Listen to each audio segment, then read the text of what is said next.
Le 22 février, à Paris, une manifestation interdite tourne au drame. La troupe tire sur la foule, l'émeute se répand. Le 24 février, Paris est couvert de barricades.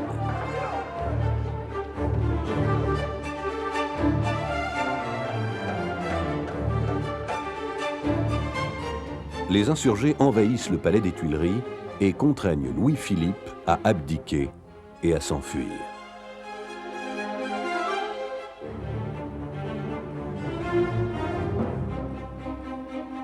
Un gouvernement provisoire est nommé, la Deuxième République est proclamée.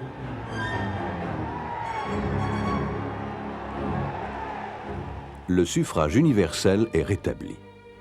La France, patrie des droits de l'homme, affiche sa solidarité avec les peuples opprimés d'Europe. Acclamés par la foule parisienne, les émigrés politiques italiens et polonais défilent. Certains rêvent d'une république universelle. Les événements survenus en France ont eu un retentissement considérable. Dès que la nouvelle de la Révolution parisienne est connue, les manifestations commencent presque simultanément en Autriche, en Allemagne et en Italie.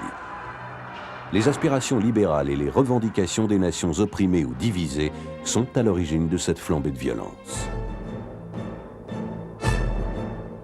À Vienne, le 13 mars, les étudiants et les libéraux descendent dans la rue et réclament des réformes. Le mouvement prend une telle ampleur qu'il provoque la chute et la fuite du tout-puissant chancelier Metternich. L'empereur lui-même doit quitter la ville. Les minorités nationales profitent du désarroi du pouvoir. La révolte éclate à Cracovie, puis à Prague, où les Tchèques réclament l'égalité avec les Allemands. Les Hongrois menés par Kossuth obtiennent leur autonomie et le transfert de leur Assemblée nationale à Pest. Le pouvoir impérial recule partout.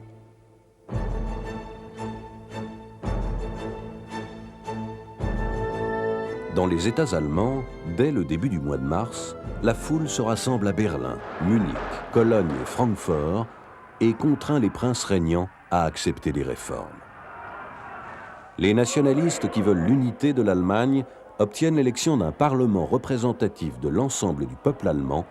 Il se réunit pour la première fois le 18 mai à Francfort. En Italie, l'agitation latente prend une nouvelle ampleur dès que les révolutions parisiennes et viennoises sont connues. Elle s'étend rapidement à tout le pays. Les princes et le pape sont obligés d'accepter les réformes. Les revendications nationales se renforcent. Même les plus modérés comme Cavour sont convaincus. Il écrit « Une seule voie est ouverte à la nation, la guerre ». Le nord, occupé par l'Autriche, se soulève au cri de « Vive l'Italie libre ».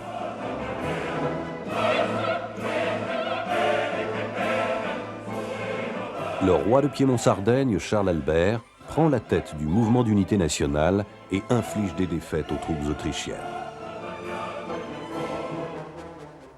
La liberté se dresse devant les souverains de l'Ancien Régime qui sont forcés d'accepter des constitutions. Le printemps des peuples a eu raison en quelques mois des régimes apparemment les plus solides.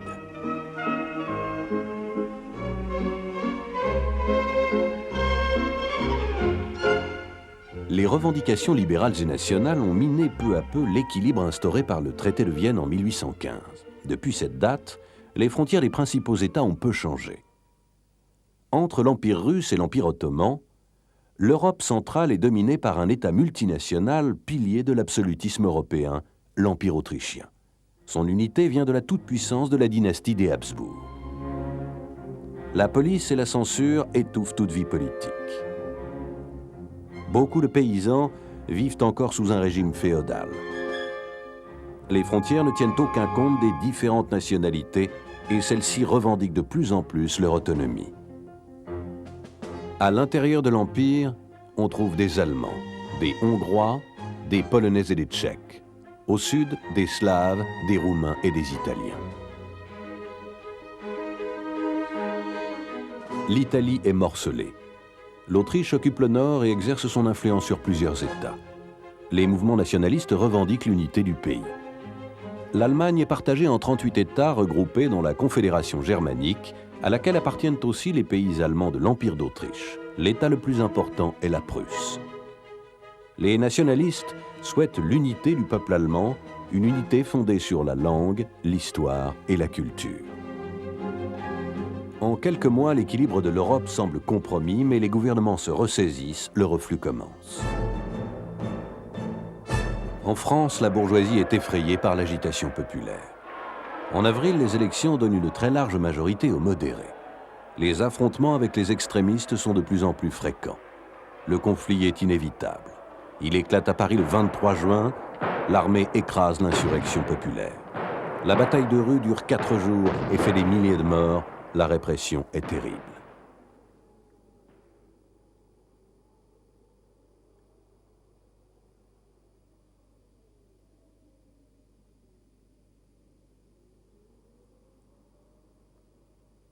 En décembre, les élections à la présidence de la République voient le triomphe du représentant du parti de l'ordre, Louis-Napoléon Bonaparte. En Autriche, l'armée est restée fidèle à l'empereur, elle sera l'instrument de la répression. En juin, les troupes du général Windischgrätz bombardent la ville de Prague et l'obligent à capituler sans condition. Toute liberté politique est abolie. L'empereur Ferdinand Ier regagne Vienne. Dès le mois d'octobre, il fait intervenir son armée dans la capitale. Les combats font rage pendant plusieurs jours.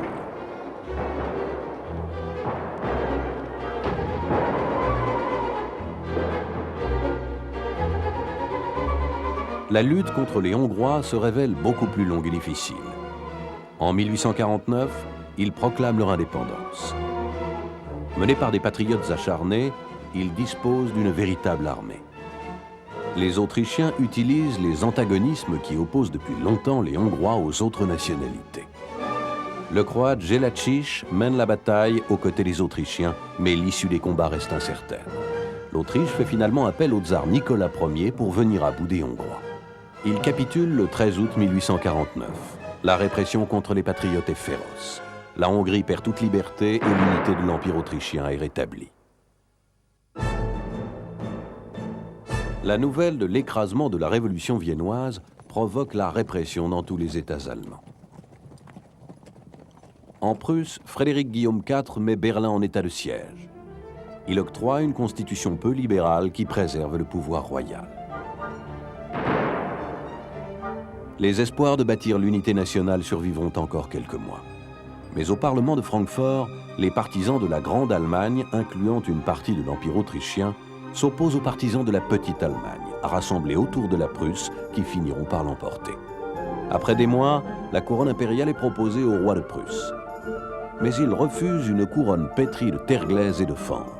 Sans l'appui de l'Autriche, ni celui des autres princes allemands, il ne peut accepter cette couronne. Le Parlement est dissous, le rêve d'une unité de la nation allemande s'effondre. En Italie, les succès des libéraux et des nationalistes sont de courte durée. Dès mai 48, la réaction triomphe à Naples.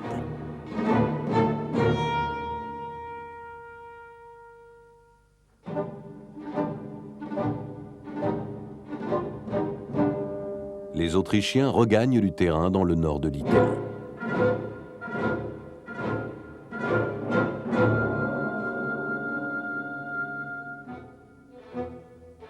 Les princes sont accusés de faiblesse et de trahison, et le mouvement modéré jusque-là se radicalise. D'abord favorable à la Révolution, le pape prend peur. Les émeutiers assassinent son premier ministre, le comte aussi, et assiègent son palais. La République est proclamée à Rome et à Florence. Les Italiens subissent de nouveaux revers dans le nord du pays.